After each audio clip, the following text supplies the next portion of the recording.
एक बार नारद मुनि जी ने भगवान विष्णु जी से पूछा, भगवान आपका इस समय सबसे प्रिय भक्त कौन है?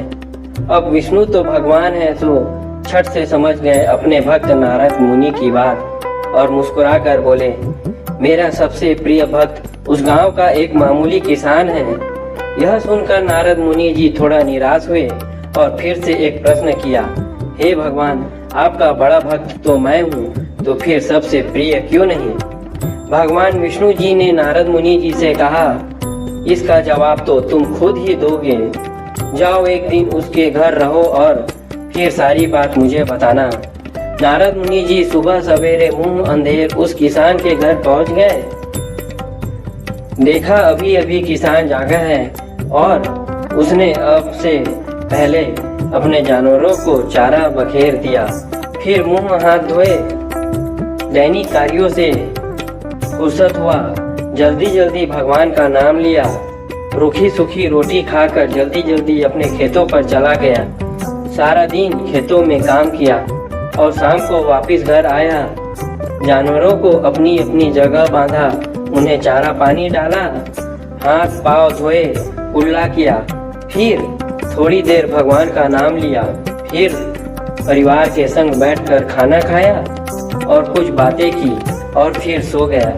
अब सारा दिन यह सब देखकर नारद मुनि जी भगवान विष्णु के पास वापस आए और बोले, भगवान, मैं आज सारा दिन उस किसान के संग रहा, लेकिन वो तो ढंग से आपका नाम भी नहीं ले सकता।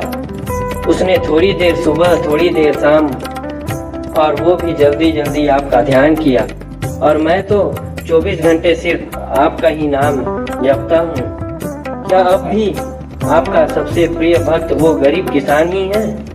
भगवान विष्णु जी ने नारद की बात सुनकर कहा, अब इसका जवाब भी तुम मुझे खुद ही दोगे। और भगवान विष्णु जी ने एक कलश अमृत से भरा नारद मुनि को थमाया और बोले, इस कलश को लेकर तुम तीनों लोकों की परिक्रमा करके आओ, लेकिन ध्यान रहे, अगर एक बूंद भी अमृत नीचे गिरा तो तुम्हारी सारी भक्ति और पुण्य नष्ट हो जाएंगे। नारद मुनि तीनों लोकों की परिक्रमा करके जब भगवान विष्णु के पास वापस आए तो खुश होकर बोले, भगवान, मैंने एक बूंद भी अमृत नीचे नहीं गिराया। विष्णु भगवान ने पूछा, और इस दौरान तुमने मेरा नाम कितनी बार लिया, मेरा स्मरण कितनी बार किया?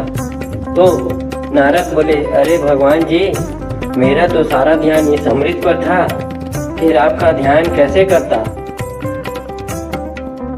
भगवान विष्णु ने कहा, हे नारद, देखो उस किसान को, वो अपना कर्म करते हुए भी नियमित रूप से मेरा स्मरण करता है, क्योंकि जो अपना कर्म करते हुए भी मेरा जाप करे वही मेरा सबसे प्रिय भक्त हुआ। तुम तो सारा दिन खाली ही जप करते रहते हो, और जब तुम्हें कर्म दिया तो मेरे लिए तुम्हारे पास समय ही नहीं था।